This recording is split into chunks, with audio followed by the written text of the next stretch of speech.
In the cases of the 45th and 46th president, and now the most recent vice president, the Presidential Records Act has come up a number of times in headlines related to these documents. So what is it, and can someone actually face consequences for breaking it? We turn to these sources here to verify.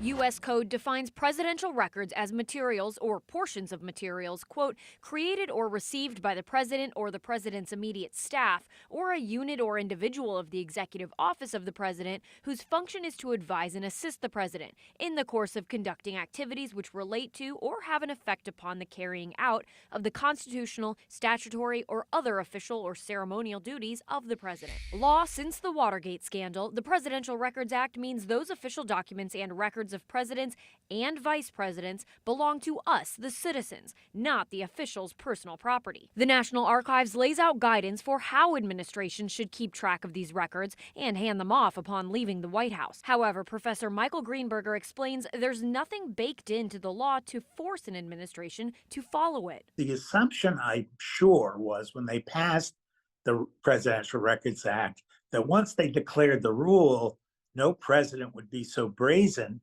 as to say, I'm not going to follow the rule. That's why there's also discussion of the Espionage Act. Violating that is a crime. So that's what the Department of Justice invoked in the warrant to retrieve documents from former President Trump's Mar-a-Lago estate when they say he failed to comply with the Presidential Records Act. The Espionage Act says that the president cannot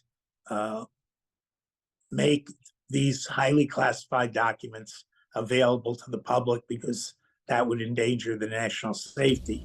Because President Biden and now Vice President Pence are turning over documents voluntarily, Professor Greenberger explains there's been no need thus far to use the Espionage Act. However, that could change if it's determined the documents found in their homes or offices could compromise national security. With your Verify, I'm Abby Larico.